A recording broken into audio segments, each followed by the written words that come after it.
Hello, and welcome to Live at the Waterhole. Again, with me, Amy, and we will be here the whole day. Well, for the next few hours for the whole show. And I am looking forward to see what we find today, everyone. A very warm welcome to you all. And remember that the show is live and interactive. So please do say hello. Let me know who you are, where you're watching from, maybe what you're looking forward to seeing today, or some of the things you've enjoyed so far.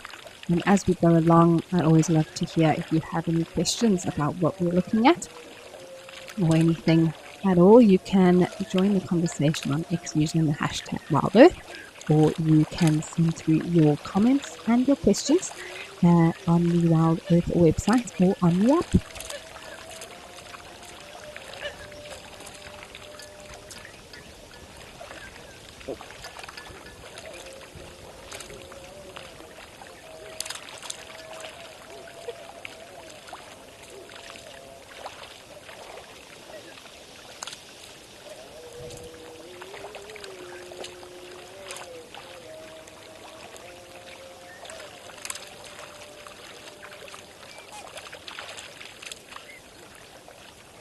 Now we are starting off the show today here at Campus Dam in Kimberley, which is in the Northern Cape province of South Africa.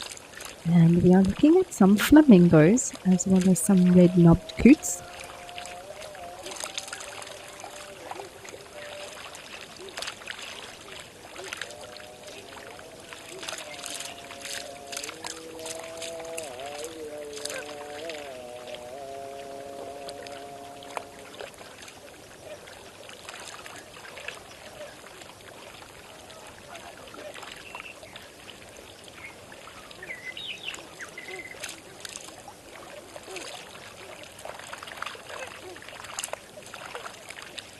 There's actually a South African shellback there in between now, the lighter colored one that's feeding.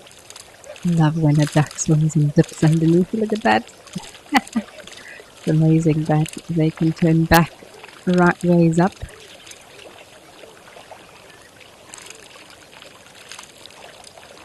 Tao, hello. You say hello, Amy. Nice to hear you. It is nice to have you with us. I'm so glad that you're back again today. I hope that you enjoy the show and maybe see some new things or learn some new things over the next few hours.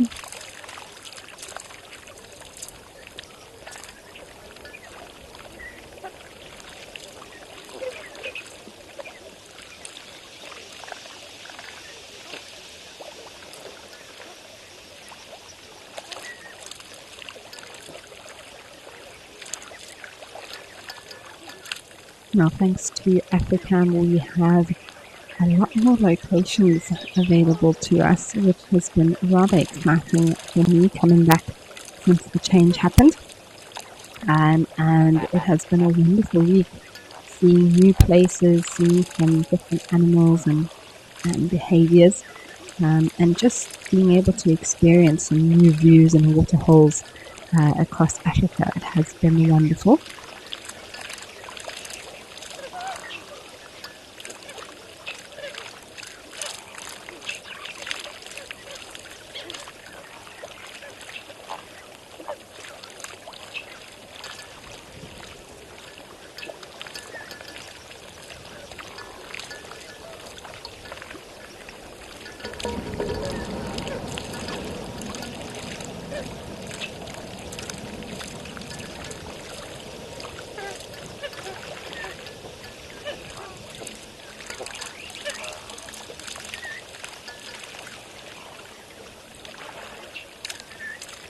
Well, it is looking like a beautiful day here at Campus Dam, but let's have a look at what the weather is doing across our locations.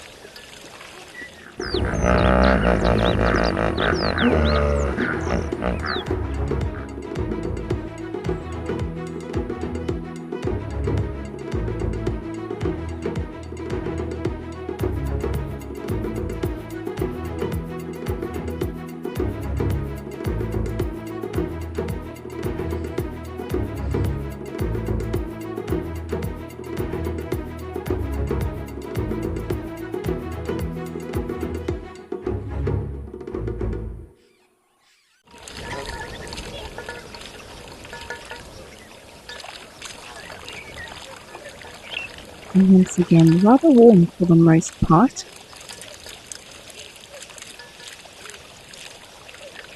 Especially inland in South Africa, the temperatures are quite high today. Where I am in the low veld, it's still warm but overcast, and we are very grateful for that. I think today and tomorrow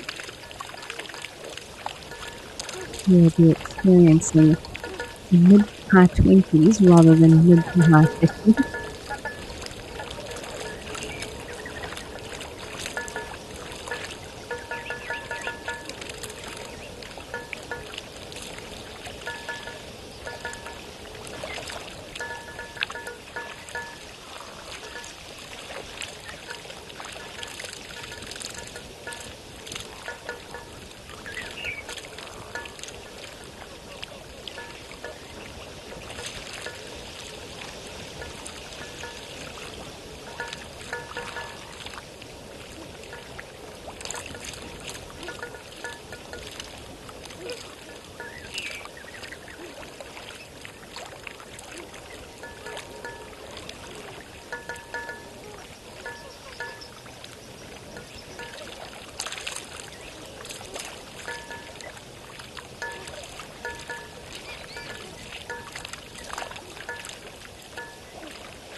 And hello to you. You say happy Thursday, WildEarth and Amy. Well, a very happy Thursday to you as well, Joanne.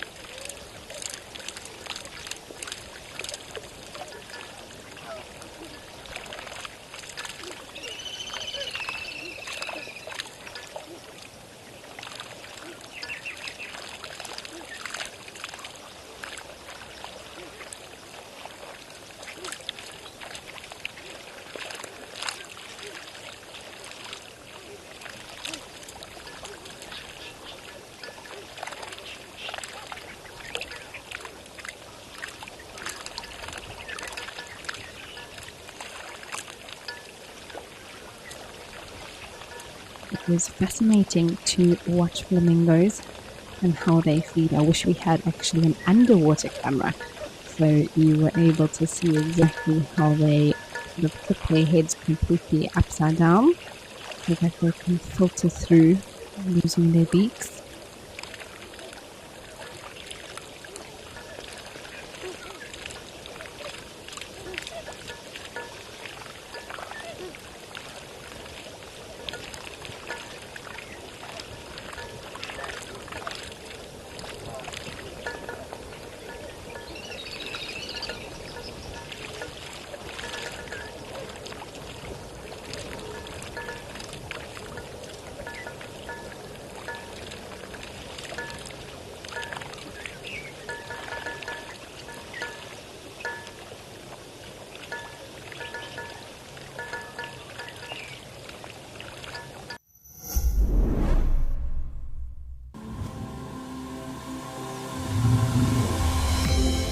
This is On Safari. Now remember, this is live and interactive, so we'd love to hear from you. To be having these incredible experiences in this wild underwater forest. It was just one of those things which I don't think I'll ever see again in my life. Thanks for joining us on our Sunrise Safari.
I have been chuckling to myself about this shelter here, everyone.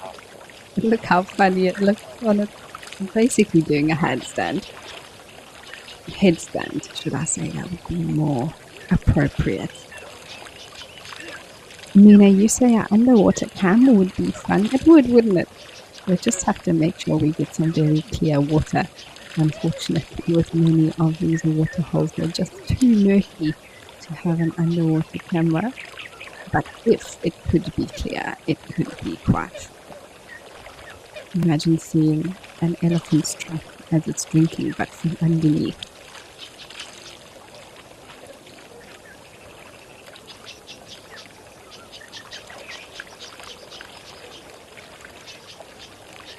Alright, well, a lovely start with some flamingos and shellbacks, but let's head over and see what's happening at Jamala.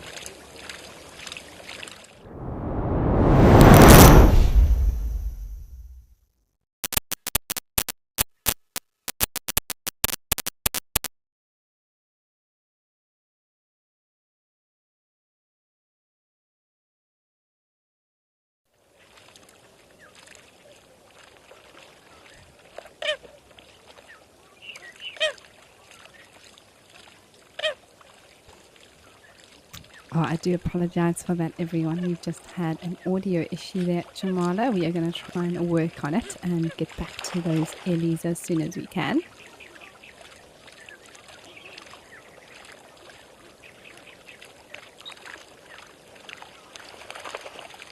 For now, we're going to spend some more time with these flamingos, and you can just see most of them have actually decided to have a bit of a rest. They look quite elegant, don't they, with their heads sort of tucked away into their wing. All standing on one leg.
Now, the standing on one leg is something that we've often referred to with flamingos, but it's something that throughout the Waterhole show we've seen demonstrated by not only flamingos, excuse me, but a few other of the different bird species, and not even just water birds, but even eagles and things like that as well. And you say a fine flock of flamingos. Well, that is a great use of alliteration there.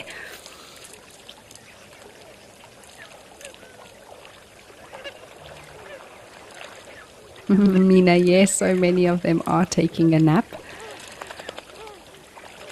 Taking a nap or cleaning their bills, cleaning their feathers, doing some preening. And that's perfectly normal. It's what we expect from birds. They sort of have a cycle of doing some feeding, doing some napping, doing some cleaning.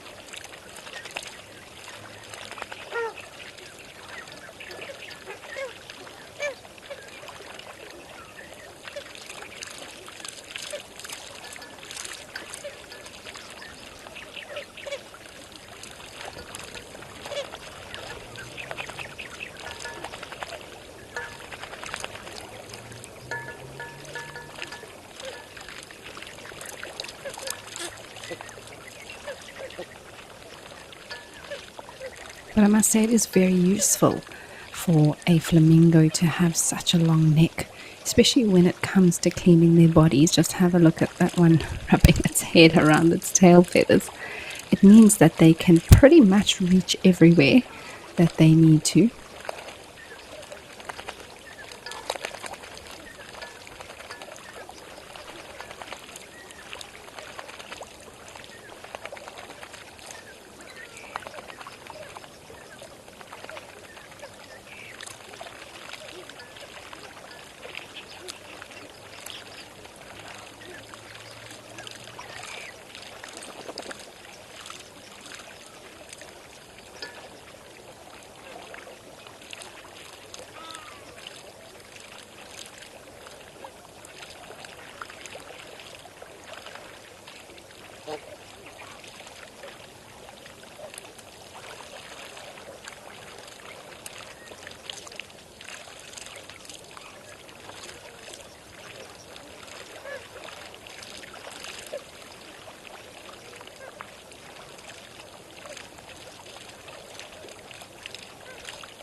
Out in the wild, life moves fast.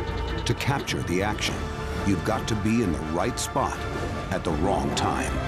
Now, incredible animal behavior, selected from amazing amateur and professional footage, to reveal the secret lives of animals in motion.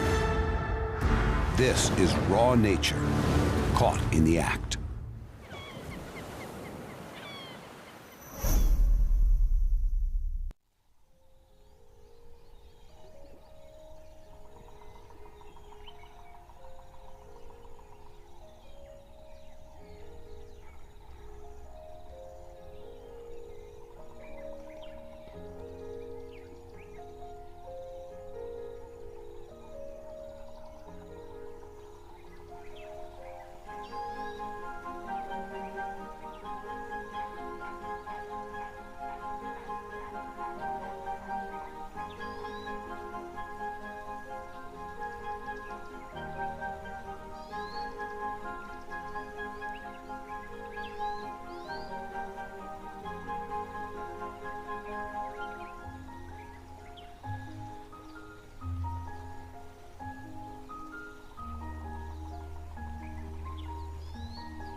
Nina, you wonder why they sleep standing on one leg. Is it to rest one leg at a time? So partly because of that, Nina, but for the most part, it's actually to do with conserving energy and trying to keep the most parts of their body warm. So their legs are very long, very skinny, and sometimes they can get quite cold. And it takes quite a lot of their energy to actually keep the circulation up. So if they can put that leg up against their warm sort of main part of their body in their feathers, then that means that it's less energy that's needed to heat that blood in that leg. And then after a little while, they'll actually swap around legs. And not only flamingos practice that behavior, but we've seen Egyptian geese do it. Many black-winged stilts. It's not lots of the water birds, but also actually seen that in eagles as well, being perched on one leg. Even I've seen a lilac-breasted roller do it as well.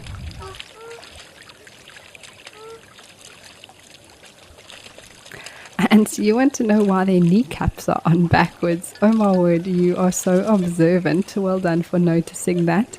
And it's very true. It looks like their kneecaps may be backwards, but it's actually just to do with the way that they bend their leg. And I suppose depending on how you look, it's either backwards or forwards. But to me, that sort of bulge is towards the front of the leg, similar to ours in a way. And because they bend their leg, then that's the sort of the join where that bend happens. So that is why sometimes it may look backwards, but it actually is very much, I suppose, a join like we have in our legs.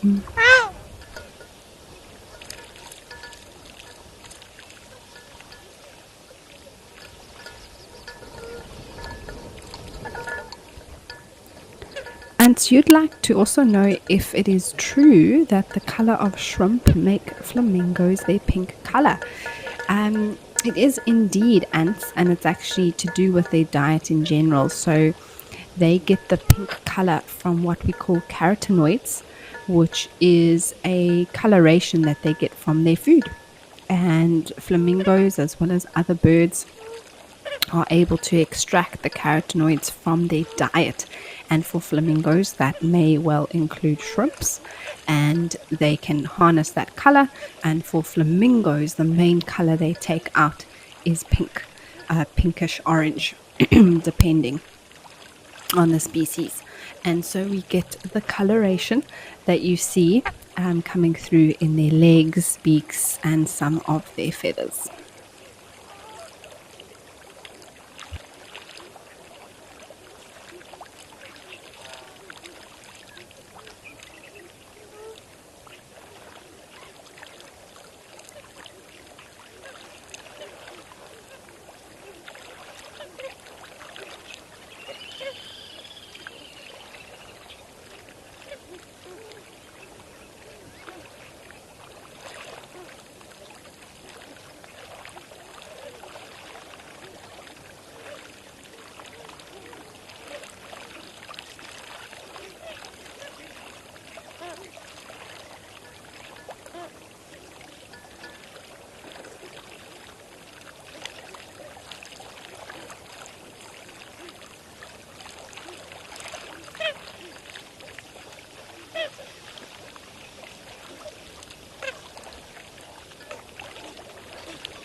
All right, well, it's been fun with the flamingos, and we are going to head over to Tau to check out what's happening there today.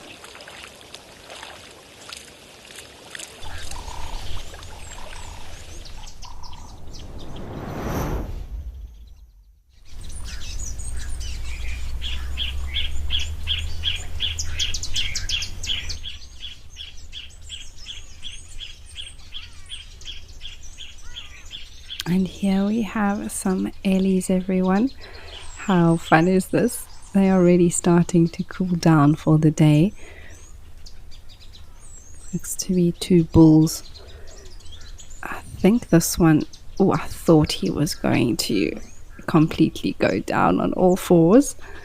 He's tempted, I think. It's very warm here, 38 degrees if I remember correctly.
Oh wow, have a look at that little whirlwind of dust. That's interesting. I wasn't aware of the wind here. It looked quite calm for the most part. Beautiful blue, clear skies. We're just showing that there is actually quite a breeze blowing.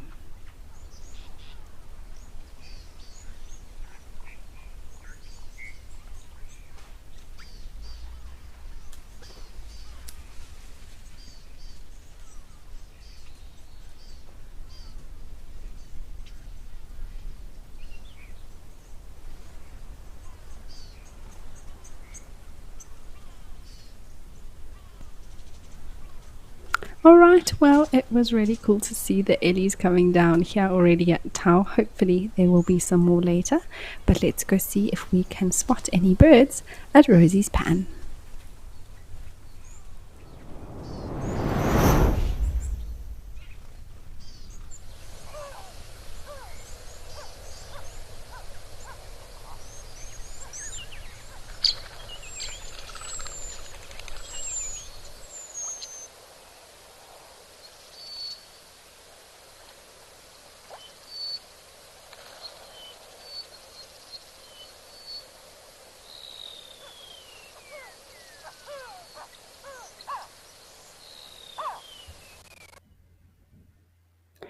Now, this is usually quite a good spot. You get some of the little ones popping down to the water.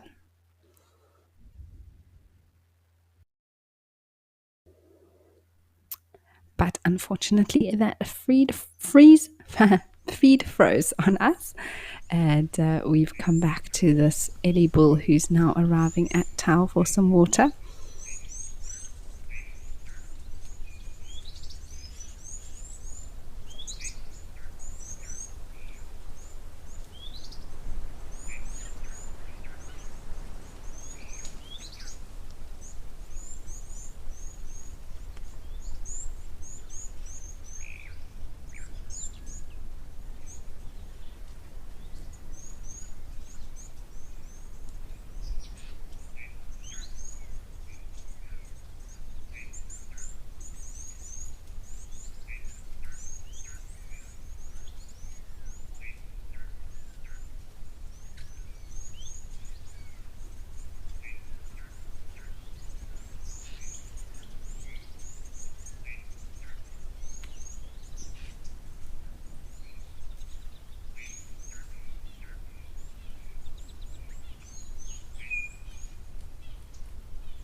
Tau is always such a beautiful spot, such variety as well. And now we've got these elephant bulls getting all up close and personal.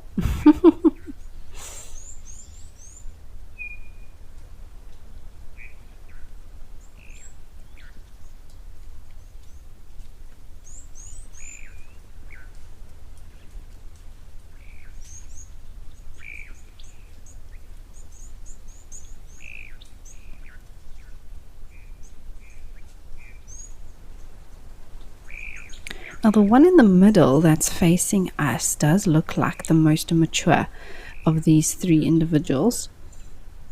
This one is really not too worried about anything going on. He's just like, just give me some space, guys. I'm not interested in your antics. I'm just gonna stand here. And these cameras are just amazing. I mean, look at the detail. We can see these elephants are reasonably far from the camera, and yet we can see so much of the detail of them.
Oh, I see our friendly spoonbill is still busy here. There's some wildebeest that are walking across in the background. I just can't believe how the water level has dropped here, everybody. It is so different from last year, sort of earlier January. Now there's still lots of water around. It's just in this particular place that we see a lot of with the camera, that there's a lot more mud showing.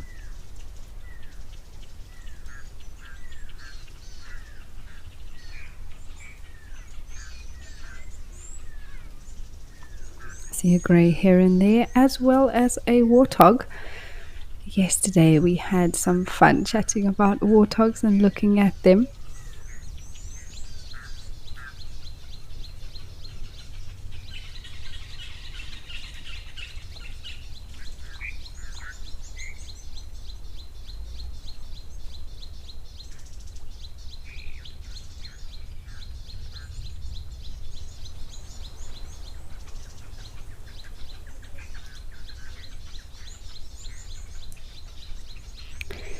And this particular one has definitely had a mud bath.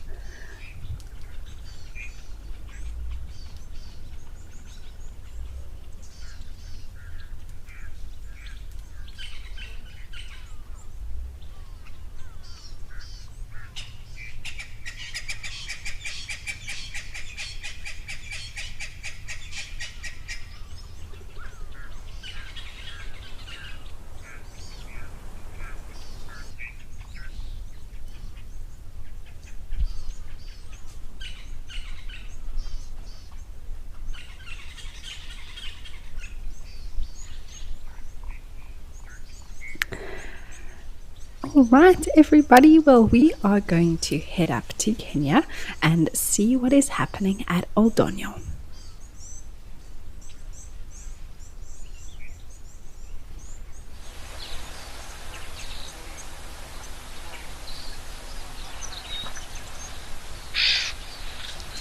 Again today, what a beautiful scene. This is just gorgeous. The clouds are actually quite similar to what we had yesterday, and the colors are so brilliant.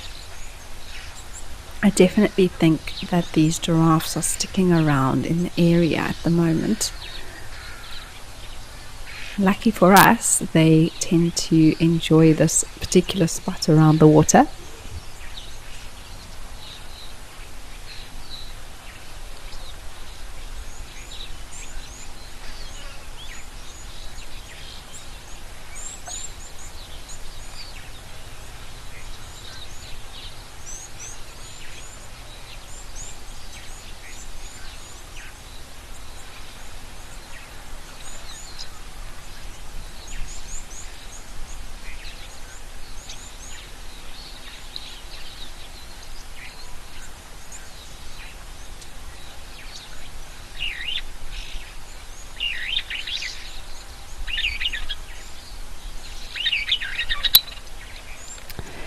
Now, yesterday, everyone, I mentioned about the town hall happening, but just an update for you all on that is that it will not be taking place tomorrow, but rather on the 24th of March. So that is a new date, the 24th of March, where you can join James and Andre at 7 p.m.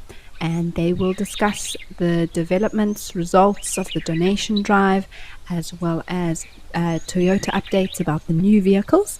And they will also be taking any questions that you may have. And this is open to all viewers. So you're all invited to join. That is the 24th of March at 7 p.m., where James and Andre will be hosting the town hall.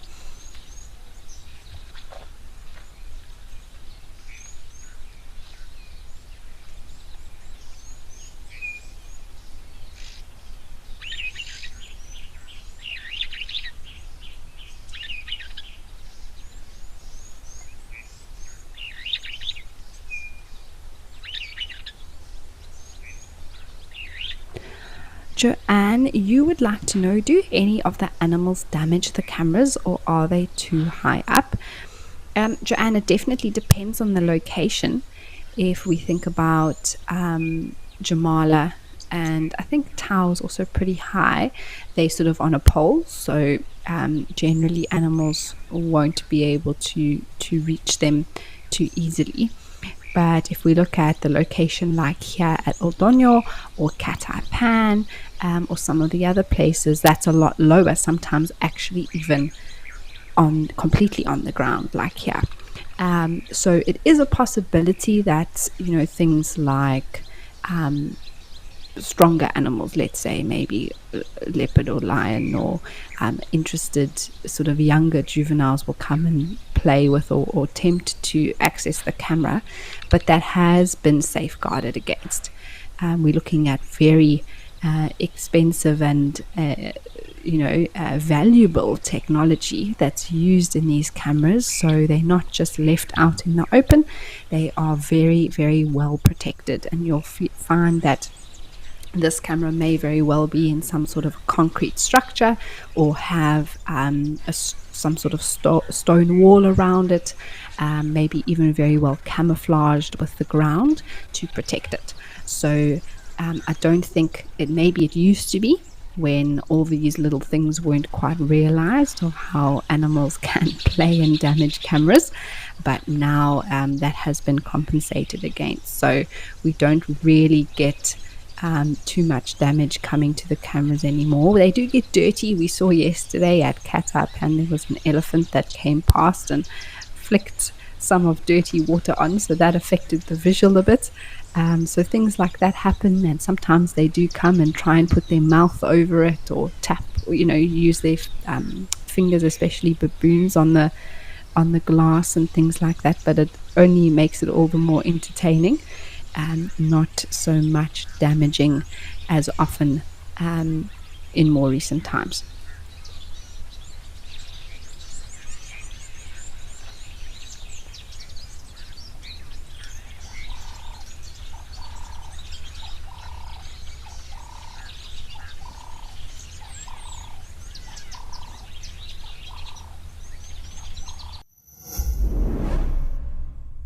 If you are a driven nature enthusiast with a background in communications, then this message is for you. WildEarth is calling for volunteers to moderate our web and social media chat platforms during our live broadcasts. Do you keep up with the latest trends on social media? Do you have quick fingers and a sharp eye? Then we're looking for you.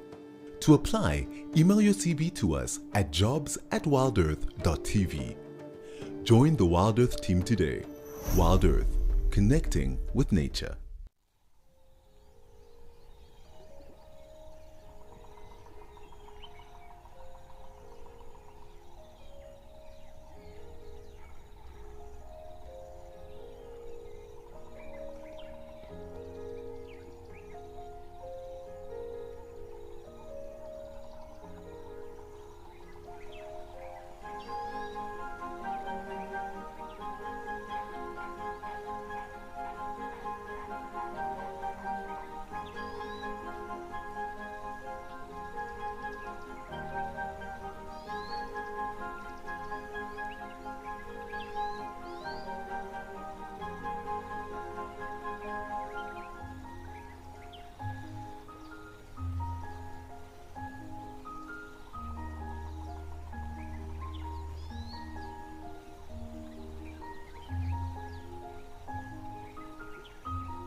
I do love a close-up of a giraffe, and this is such a great view we have here of these two.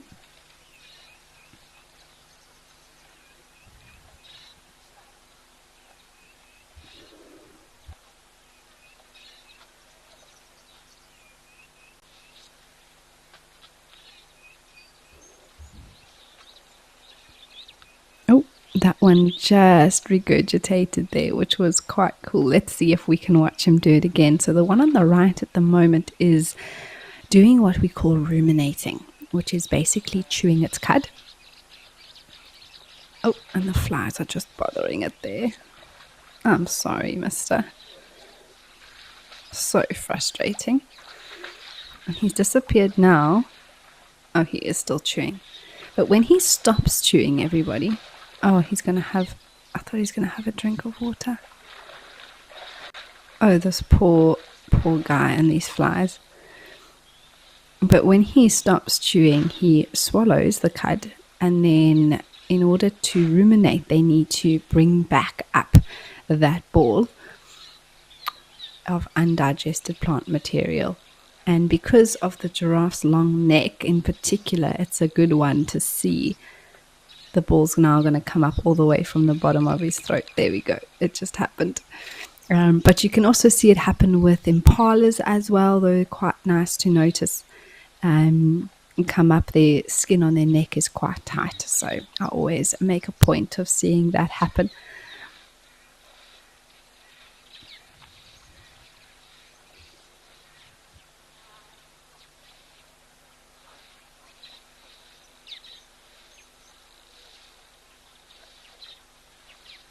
Mina, you read my mind. Giraffes do indeed have the most gorgeous eyelashes. And I always mention it, so today I thought, let me not talk about their eyelashes again. But male or female, it doesn't matter. Their eyelashes are beautiful and thick and long, but not too long, you know. An elephant has extremely long eyelashes. They're not actually that attractive, but it works for them because of what they need their lashes for, to protect their eye and all sorts of things. But for a giraffe, it's just beautiful, thick black eyelashes.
All right, well, it has been lovely to be here with these giraffes. Hopefully they'll stick around for a little bit longer. But for now, let's head back over to Comfortsdam.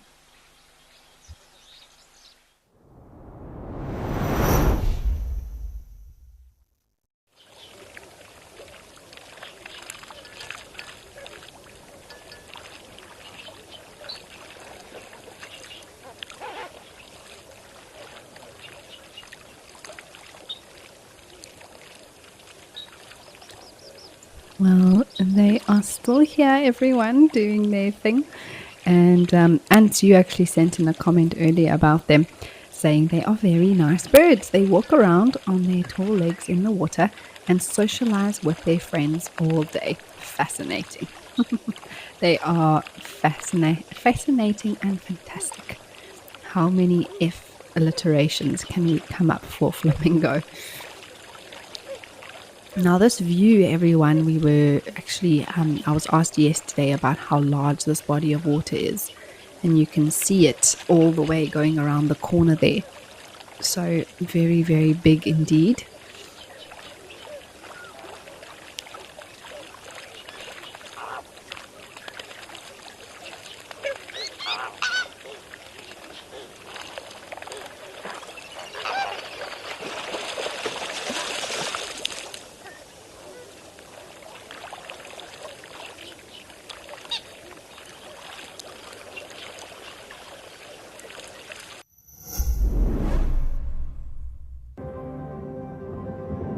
We are celebrating World Water Day with a 5-day special. Immerse yourself in exclusive Live at the Waterhole content. Keep up with the wild waters of the world with special guests.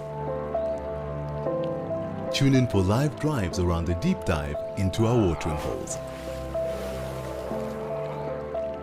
Dive in this World Water Day with WildEarth.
Well, we are going to head back up to Oldonyo to see a new visitor that's arrived at the waterhole.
Well, here we have an old friend, everyone, who's come down for a drink. And apparently he was giving the giraffes a little bit of a hard time as well.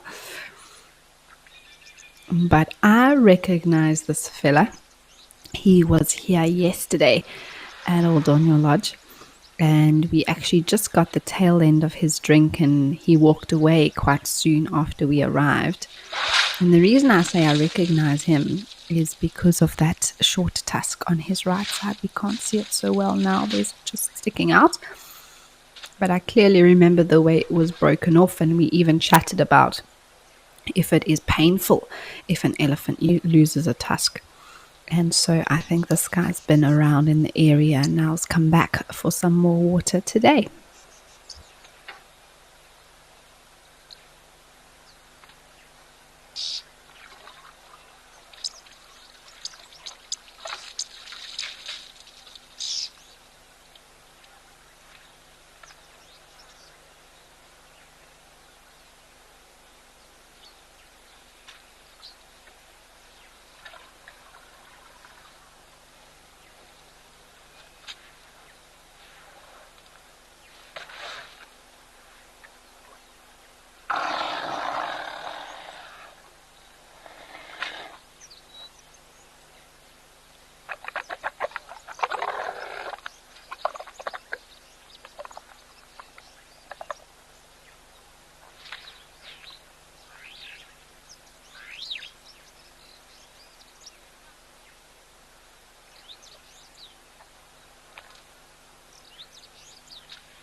elephants, you'd like to know if there's any way to determine how old this elephant may be.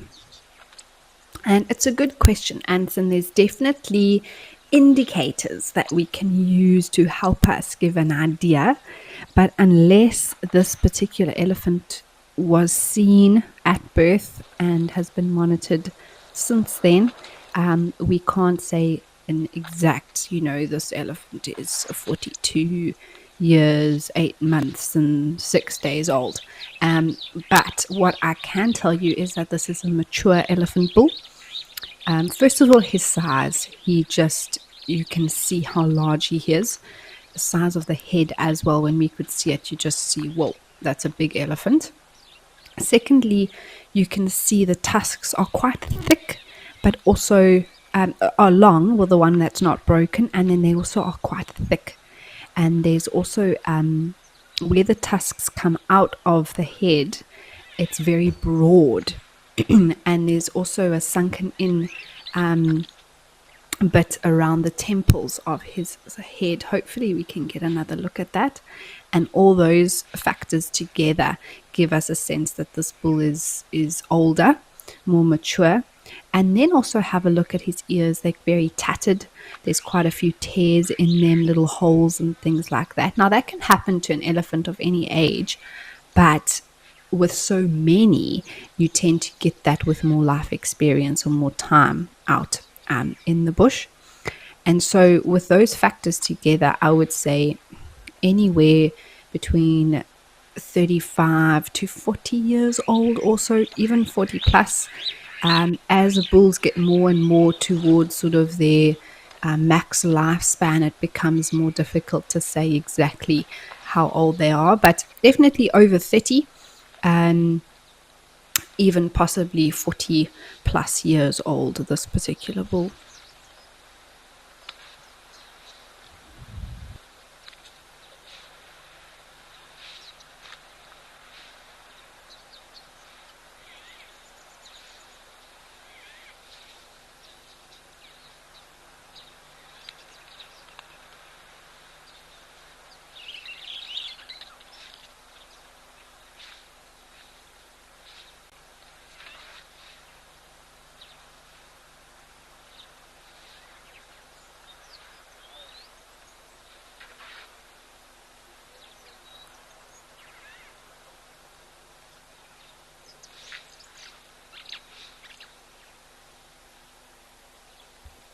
There are also some starlings who are here at the Waterhole. How beautiful are these superb starlings?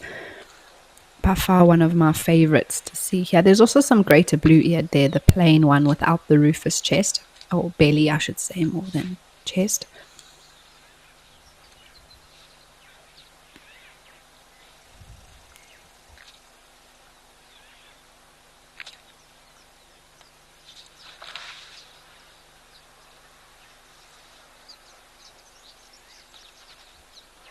So cool to see those feet arriving at the Waterhole.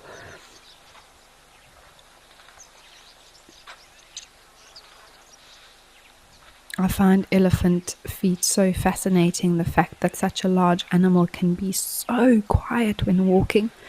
And it's all to do with the structure of their foot. The fatty pads that are underneath that make up most of the foot itself. That mold and the cracks underneath mean that it doesn't have a harsh sound when it walks. Alright, this is a beautiful look at his face now, and this is what all the things I was talking about.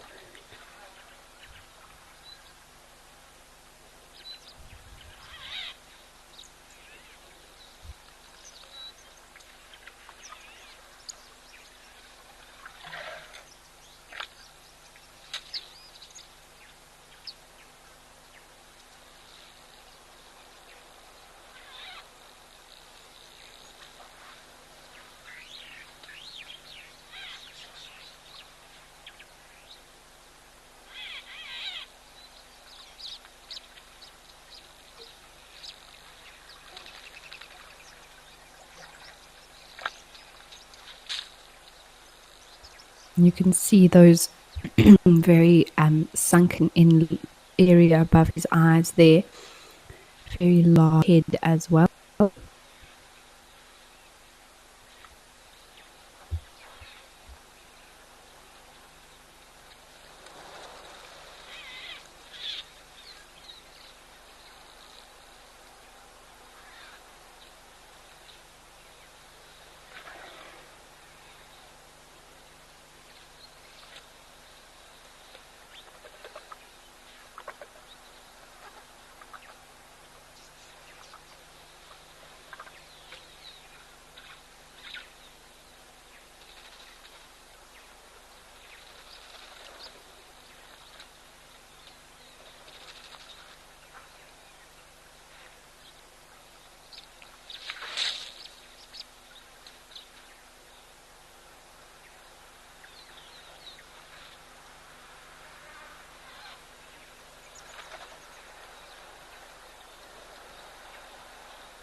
And restaurant waiting gap.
Better is more than a word to us. It's a commitment to conserve our nation's precious landscapes, oceans, and wildlife. It's more sustainable fishing and farming practices, jobs and prosperity for our communities, and access to clean drinking water for all. Better is believing that together we can make a difference. For nature and for you.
Well, that elephant does seem to have finished his drink.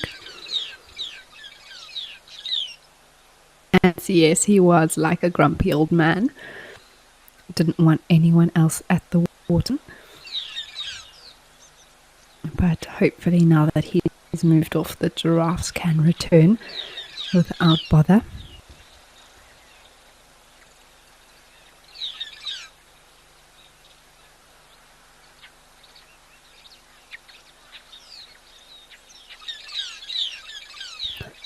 You'd like if that is a natural man-made pan. I think there was some sort of a natural depression maybe there, but for the most part that is man-made.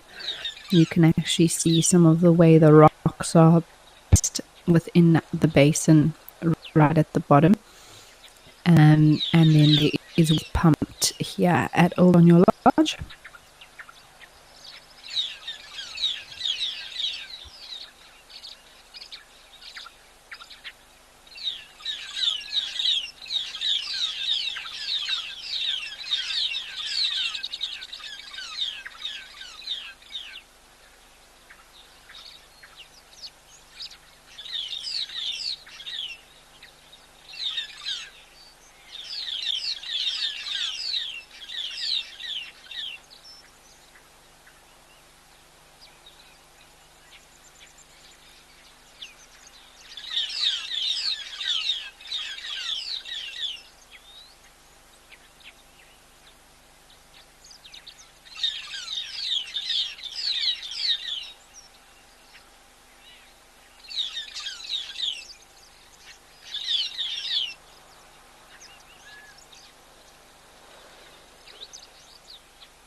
It has gotten a lot more overcast here as the clouds are building.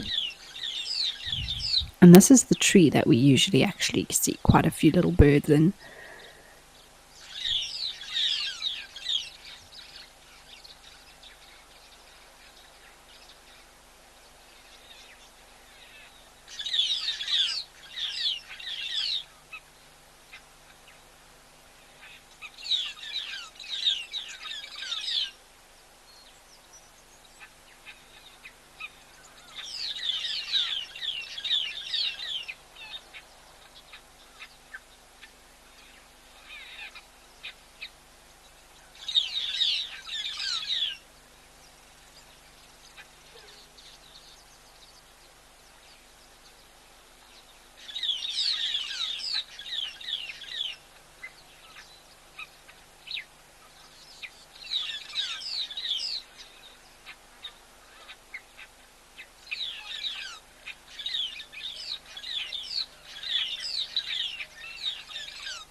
I do think that those giraffes will return eventually. They're looking this way, which is always a good indication of their intention.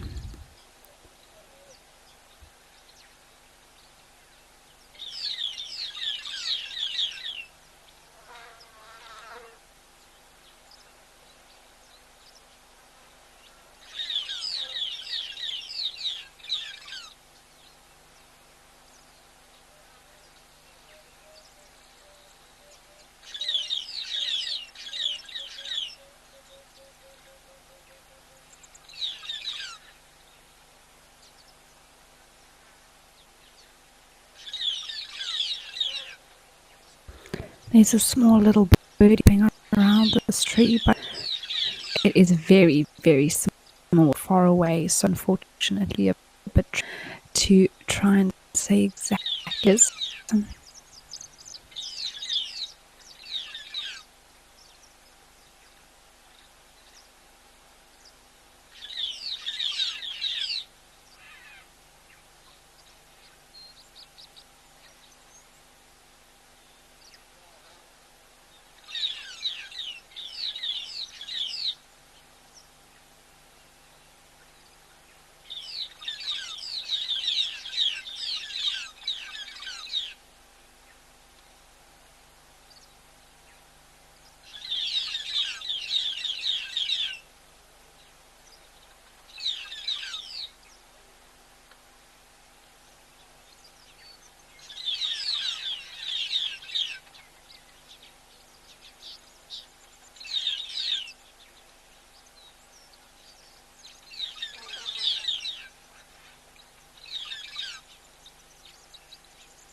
Oh, I did see a little bit of color flash past there. I'm not sure what bird that was.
We have moved over to Lady Dam here, where there are some ellies.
Now it looks like these elephants are enjoying cooling down here all around the well. Well, it's actually interesting to notice how they all choose to drink from there rather than the dam itself. And that's because the water that's there is a lot fresher and cleaner. It's been pumped in. And they usually use the actual dam water to splash on themselves when they want to cool down.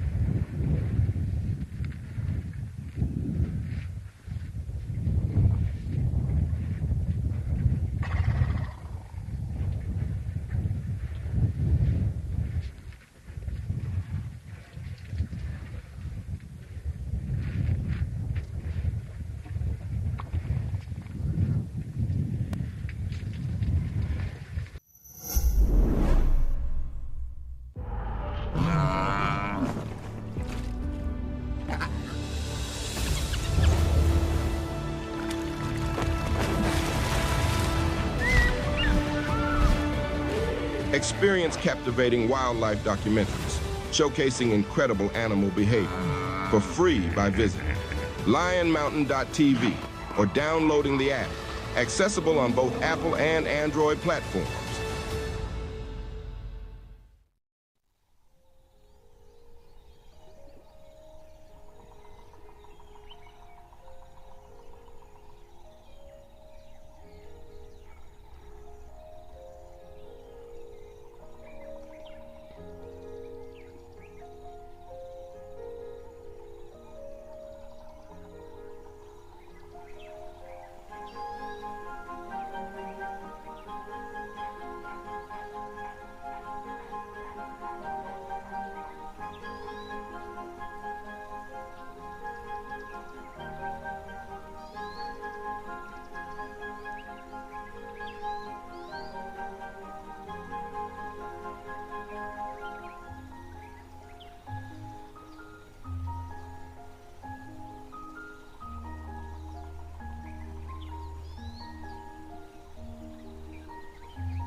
I really do enjoy this view here, the lady.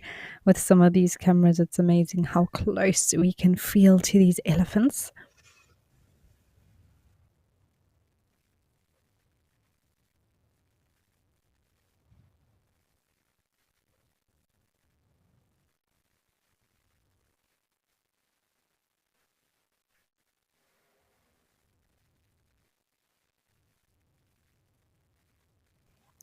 Liesel, hi. Thank you so much for your wonderful message. It really does mean so much to not only myself, but the team as well.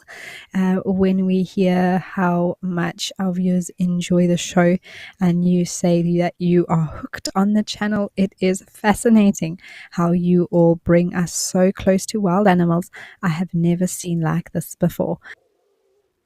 In I think it's Illinois, and it's just amazing to me how you all can do this. Well, Liesel, it takes a team and a lot of technology and things that all have to play its part and work together. But we are very, very grateful that we get to share this with you all from all over the world.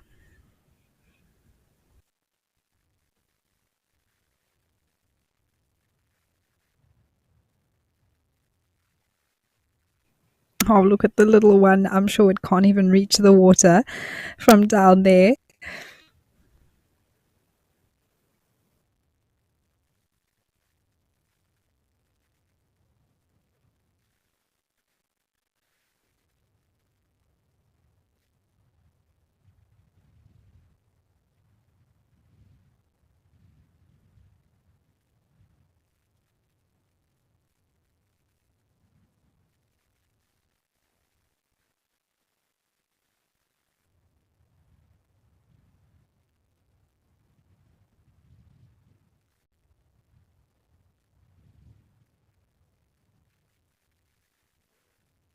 I feel like that little one is literally trying to lick up the scraps that are falling from the others.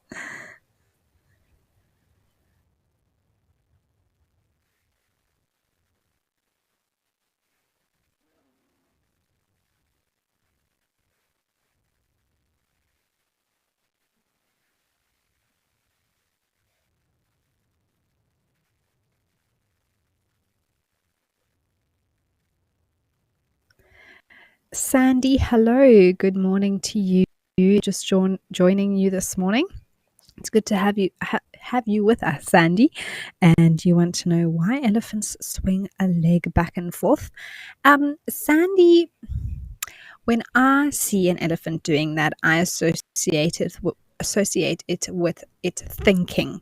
So sometimes when an elephant hears something, or even if a bull is walking in the road towards the vehicle, and it gets to a point where it needs to decide, okay, am I walking past or am I moving off into the bush, or something like that. Even a female with a herd, when they cross the road, sometimes they'll stop in the road and swing their front leg back and forth and then move off. So I associate that with making a decision or thinking. I'm not sure exactly why they do it, why that is the behavior associated with it, but it's just one of their little quirks that they have. I suppose it's sort of, they sort of stopped walking in a spot, and now that leg is sort of just moving until they decide which way they're going to go.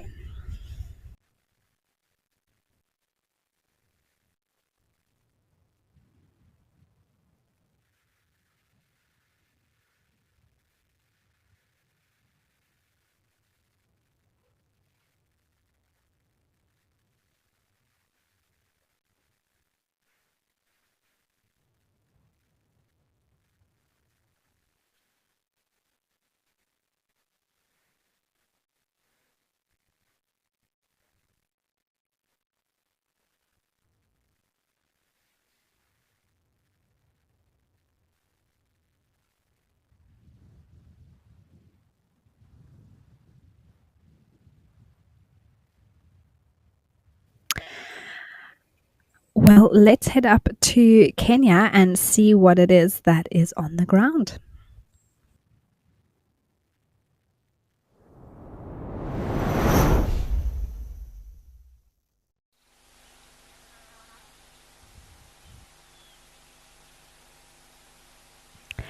Well, there is a tortoise, I think, that has come to drink at the water, but I do think that there were some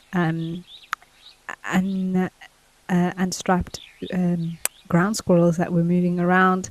Could have been a mongoose as well, but I do think the tortoise has come back for a drink today.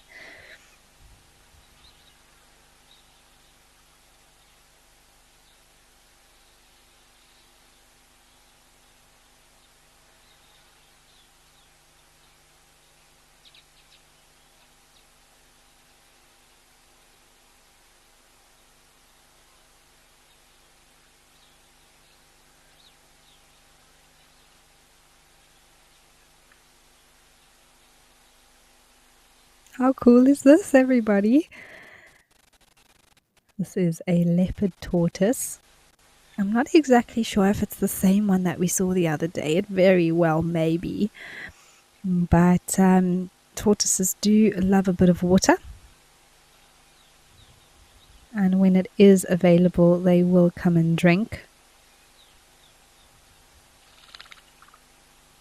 They really do look so prehistoric and ancient and just old, even if they're young. This one is large. I think it's pretty much full grown.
We're just having a look to see if we can see this rodent type animal that was moving around here.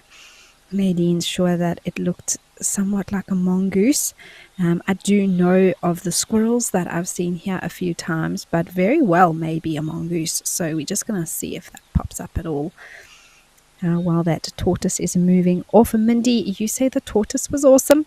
Joanne, wow, awesome, good size. Yeah, it is a really nice sized big leopard tortoise there.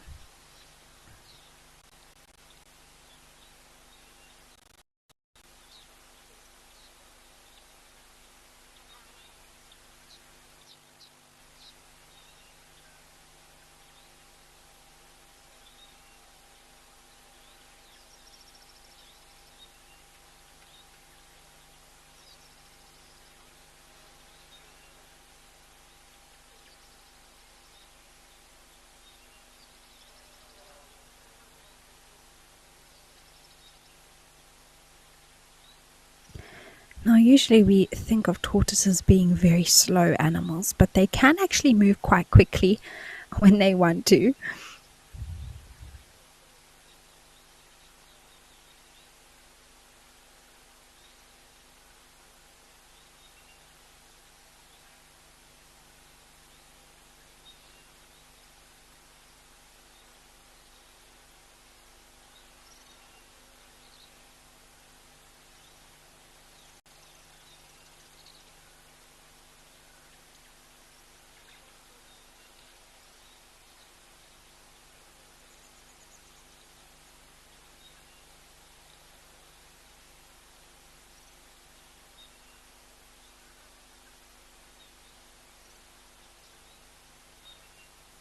I'm just having a look there on its shell, if that's a bit of damage. Sometimes fully grown tortoises can wear some scars on their shells. And those scutes actually, they are indented or they recover and the coloration is affected, which is the keratin which rebuilds on the shell. And it may just be some markings, but it looks like a little bit of an indent there, and you could find maybe something like even a hyena, for example, or a lion or a leopard, or even maybe a honey badger could have tried to crack that shell open, possibly even a ground hornbill with its beak knocking on there. But the shells are very, very tough, and the predators aren't always able to crack them open.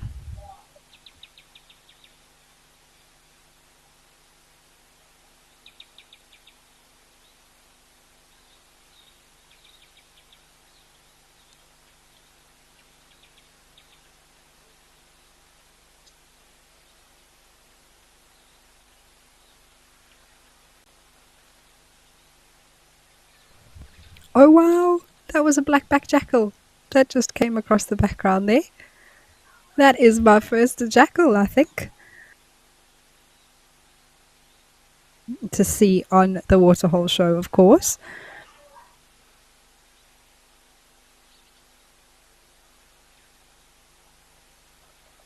And you could actually see those giraffes are staring this way. Unfortunately, it's just gone behind there now. But very, very cool to see a black-backed jackal make a guest appearance, a cameo, as it were, on the show.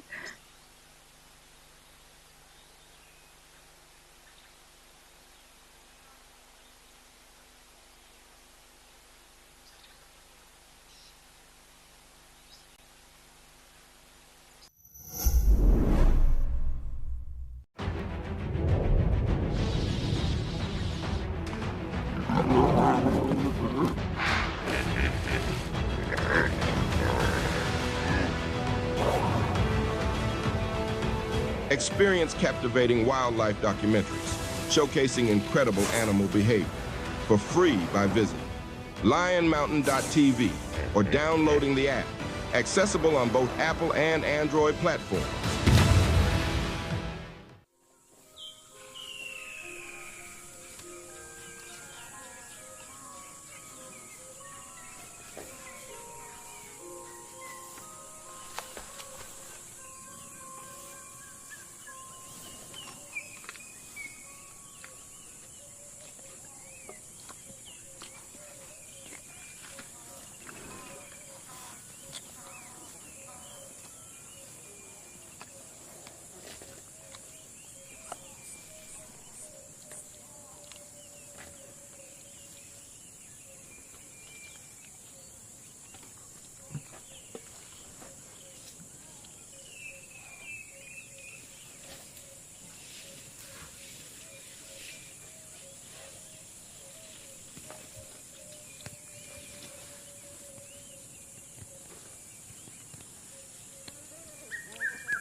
Well, so cool to have that jackal pass by. And Jive Bunny, you say the beautiful coat. It was actually really pretty.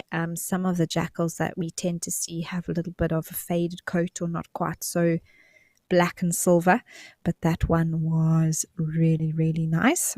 And now we have a few doves that are popping down, and oh, look how beautiful that emerald spot is on that emerald spotted wood dove. And that tells us exactly why it gets its name. And it's not something that you actually can see all the time that's too clear. So this is a really awesome shot that we have of this dove to be able to show you why it is called the emerald spotted wood dove.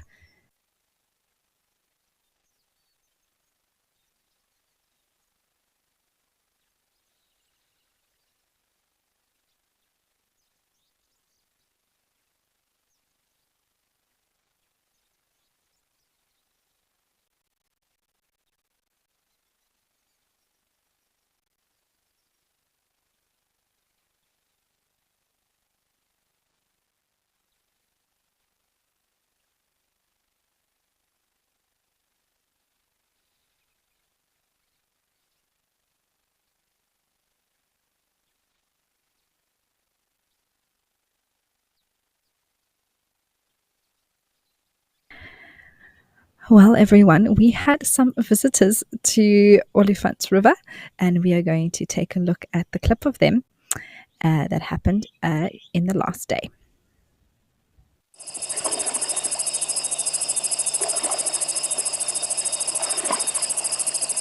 Oh, wow, there they come.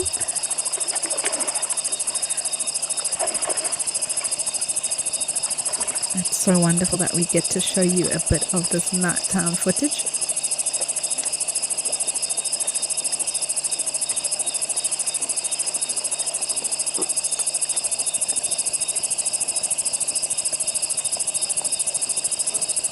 And it looks like the whole pride came past. There were a few smaller ones in between there as well.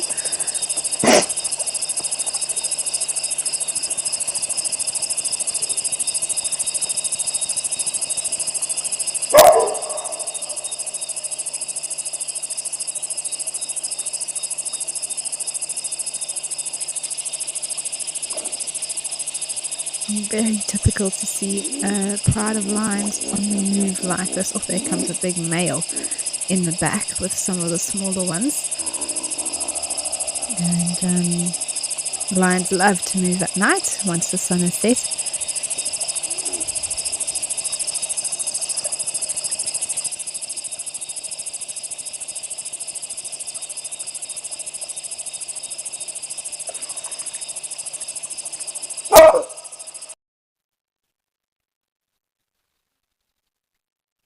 Oh, wow. And now all of a sudden we've arrived back to our whole host of birds.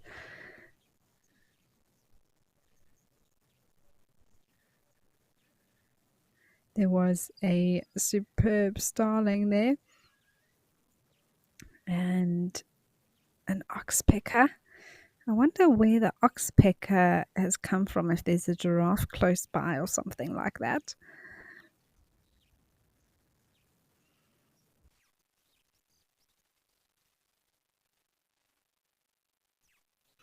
Oh, and Mr.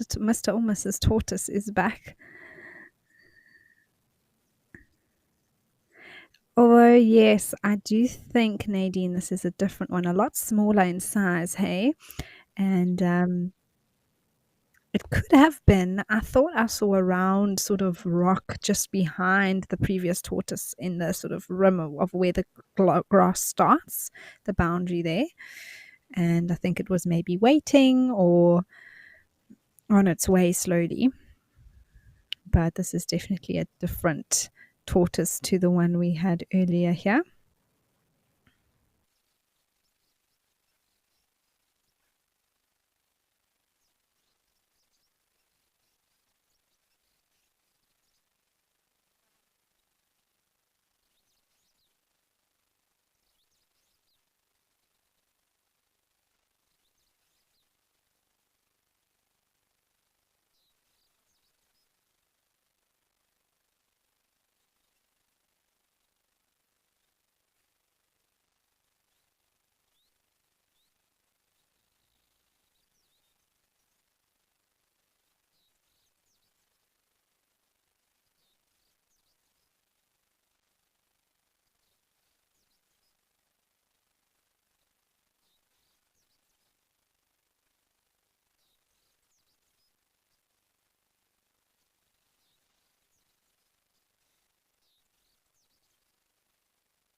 It actually looked like that tortoise was blowing a bubble there for a moment. But it was just its mouth touching and moving away from the water.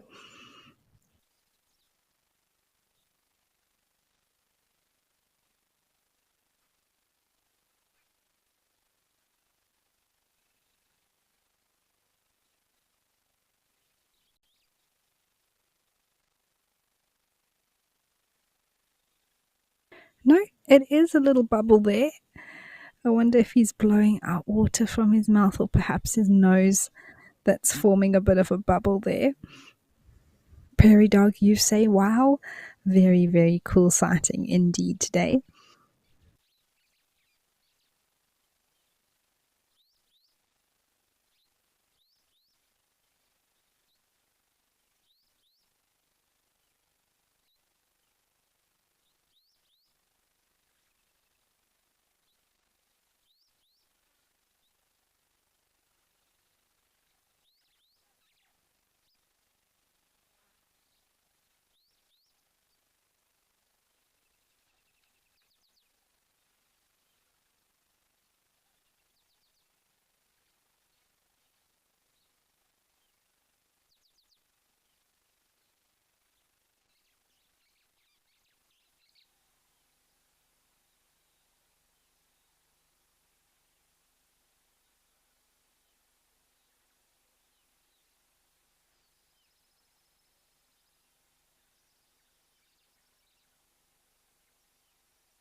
Mindy, yes. So tortoises have what's called a bertha, and that is a little sort of sack-like thing that stores water for them and helps them in the winter months when they go into estivation, which is sort of a semi-hibernation state. They don't do very much at all, and that provides them with water when they don't have the energy because it's a lot cooler. There's not so much heat and sun around that they can have that water to help them in between when they can't get to water holes. This little guy is coming to a different point, prefers the water on this side, maybe just wants a different view. I'm not exactly sure.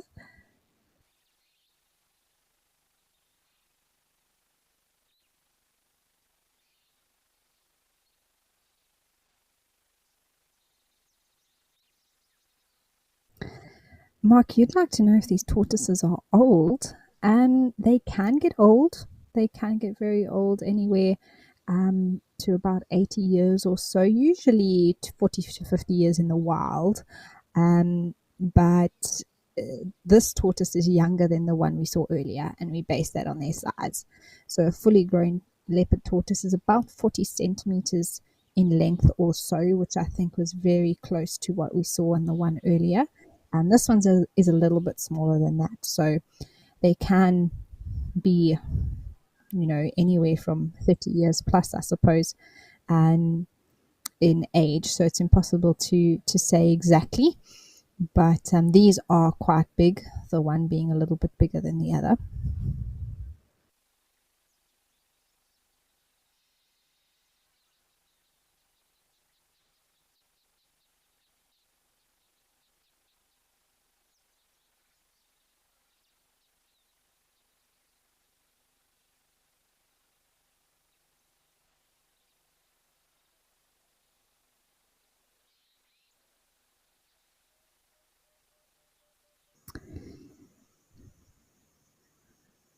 Joanne, you are wishing everyone a lovely Thursday further.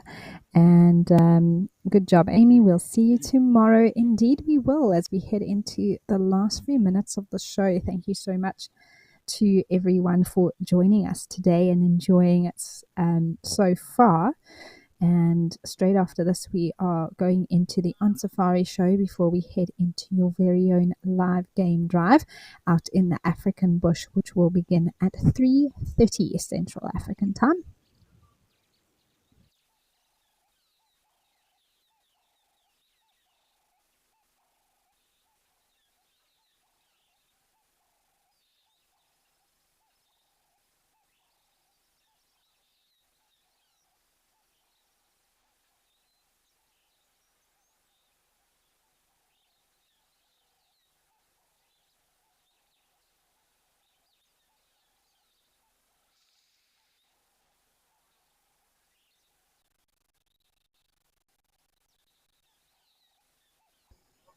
So Nadine has cut out my work for me here, but I think I seem to see a cutthroat finch there in the middle. So very, very small birds and has this red band underneath the neck, which looks like a cutthroat finch.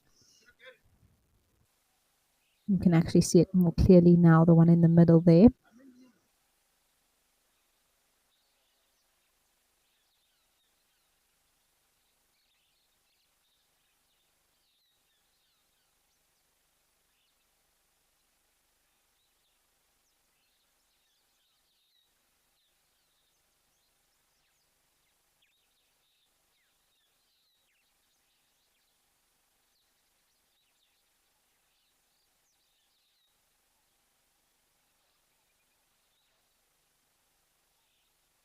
Yeah, so these look like male and female cutthroat finches, everybody, which is very, very cool, I must say.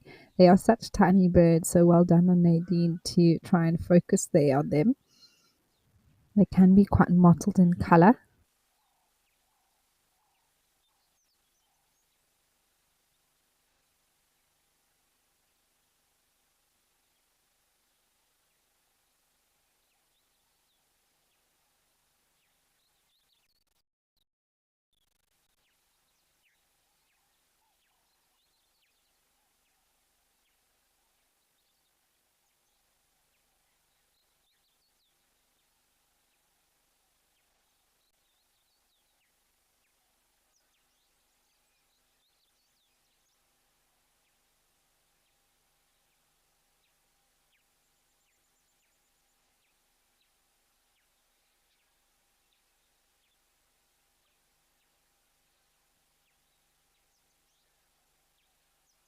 There's a dove that arrived there in between, also wanting its moment in the spotlight. But we're just having a look to see if there's anything else we can catch. Oh, wow, a whole flock of birds there that flew by in the last few minutes of the show.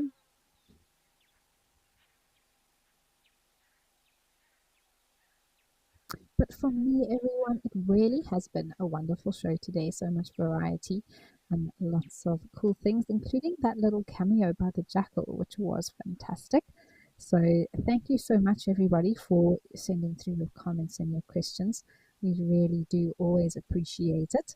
And I will be back with you tomorrow afternoon while we wait to see what else comes down to the waterhole. So I do hope. Oh, there's a tortoise.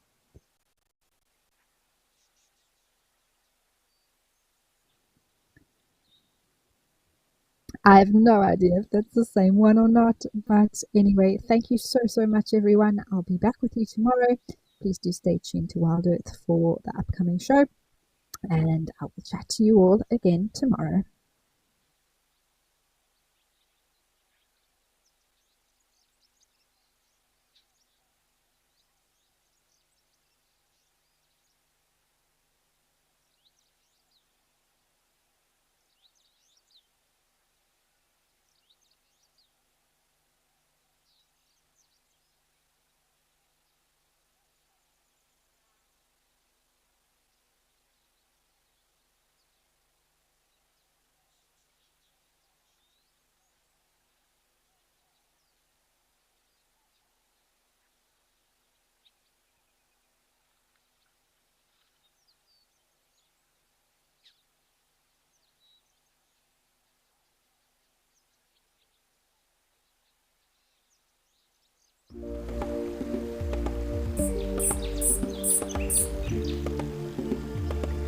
Thanks, Nadine. See you tomorrow. Bye.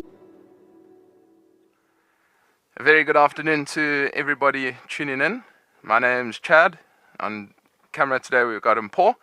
And welcome to Juma Private Game Reserve, and you are watching On Safari.